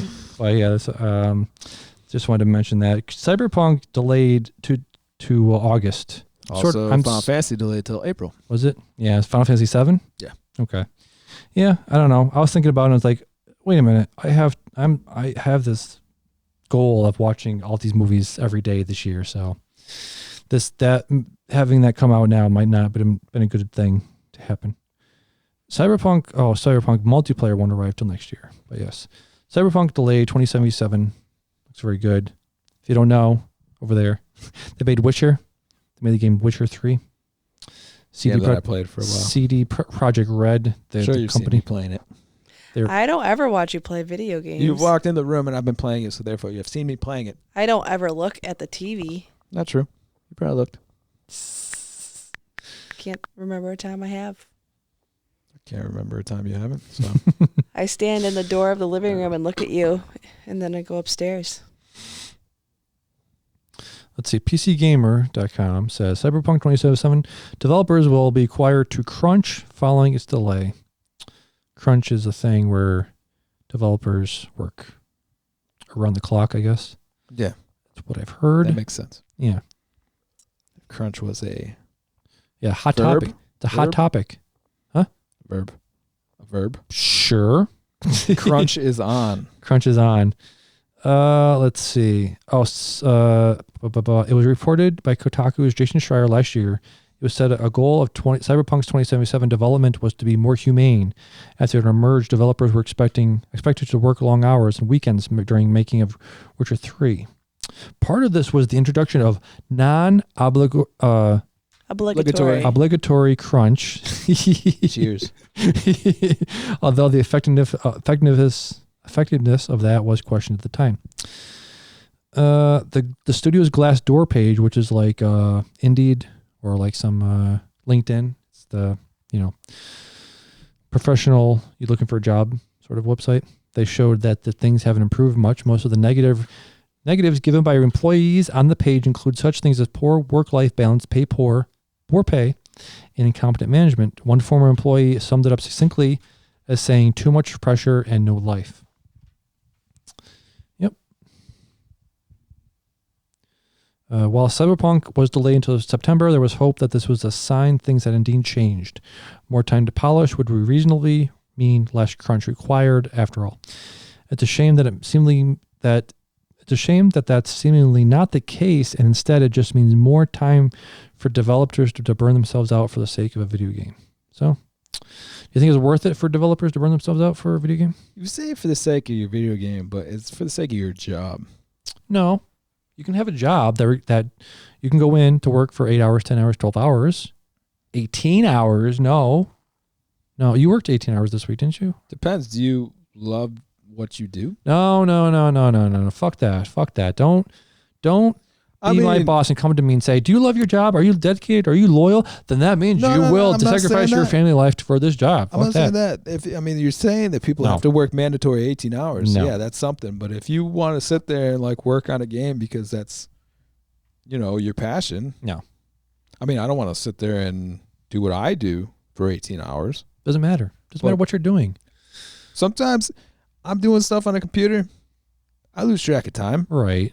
18 hours could fly by for them. You don't know that. But you're having fun. Exactly. 18 hours is the entire day. I'm not gonna do it if That's I have a nothing family. else except for being there and then not even getting a full 8 hours of sleep. Yeah. If I don't have a family, the gloves are off, baby. No. Okay. Well, no. Well, I think it's different if you don't have a family. It's different, but it's still 18 hours of work is ridiculous. It is work. It is ridiculous. That's what I'm saying. I agree with you. You can't function as a human. You're making a video game. And No. I feel like you might enjoy making it. Hey, listen, by the principle of working 8 hours, I'm completely for it. I think we should all work 6 hours, in fact. Yes. But I am just saying that there are some people, if this isn't a mandatory thing that's brought down, you're saying crunch, so I assume it was mandatory, right? The boss were saying you need to work this. Crunch means we have a deadline and we need to hit it. However, if you are telling me that as the manager of this company that you gave us a deadline that is not physically possible to meet, that is your problem. You told the stakeholders and you told the press and you told everybody else that this company is going to meet this deadline, and we told you, sir, this is not possible. This is not physically fucking possible to make this game and make this game polished and make this game the best game it could be and have it come out in April. We told you that fucking 2 years ago. It's your fucking fault that you told everybody else that it is possible. Don't come to us and tell us that you were going to make us sit down and fucking work for 18 hours because we told you we couldn't. Hey, I'm down with bullshit deadlines, that's dumb. But if their company runs like Google and say like they have like a food bar for you, and I can have like nap time in my little nest egg thing, then I'll fucking work 18 hours. I'll live there for you. Oh shit. No, I can't have a family, but exactly. Just can't have a family. Hey, some people are down with not having a family. Some people are, and there are people that are willing to put in the hours, and there are people that aren't, and you need to accommodate both of those people. Right. Absolutely. And those are the people that should say the 18 hours. Yes. And hey, it might reflect later. And that's the part too. Like they don't. You don't want to give your entire life to the job. Exactly. You're not getting a raise. Find a different studio to work for. Yeah. Someone else is, so we're going to let you go. Fuck that. Find a different studio to work for because, if you don't agree with the way management runs things, then you just leave. No. And hey man, if you don't want to work 18 hours a day, then that's not the place to work. That's all there is. I am like I said, I preface this all with I am down for 8 hours. I prefer 6 hours. People should not have to work as much as they do. But they also shouldn't feel pressured to do that. That's the thing. It's like, oh, hey man, you signed up to work for this company. You didn't know that we're going to pressure you to work 18 hours, but guess what? We're going to kind of do that. You don't have to, but if you don't, you're fired. Fuck that. No. Union? Yeah, exactly. Exactly. So that's all I have for this week. Do you have anything else to talk about? I don't have anything Dion else to talk about. I had some miscellaneous notes, and I listened to our last week's podcast for the first time in a while. Carrie does it every single week. I'm surprised she doesn't have more notes for us. Maybe we should tell her to take some notes. But a couple things. I started a burp counter for you. What did I hit last week? You were at 9. Nice. Yep. You were at 3 today, in case you were wondering. Thanks, man. I might have missed a couple because I zone out sometimes. Yeah. Rob Riggle. That's who I was trying to come up with. Carrie, she does this fun thing where she's listening to us and we're just like batting around like, who the fuck are we talking about? And she's just like, I can hear her screaming in the kitchen. You're Rob Riggle. You're saying this. And she did it again with Rob Riggle, which is what I already knew it at that point. But there are other times where she's like, that's the word you were looking for. Thank you. Yeah. Where were you? Yeah. Sleeping. And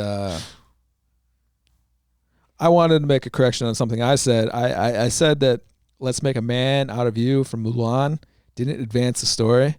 But upon further review, it actually does advance the story because it trains an entire army in the course of 5 minutes. And they're ready. So a little bit, huh? Yeah, so that definitely did. That was a poor example to use. But, instead we'll say Lion King, where he's like, I'm gonna be a mighty king, so enemies. That's just gratuitous, No, it's not. What happens at the end of that? Nothing. You happens. Realize that the army wasn't trained in 5 minutes. Okay, that was a bad example. I'm just saying there are Disney songs out there that don't advance the storyline.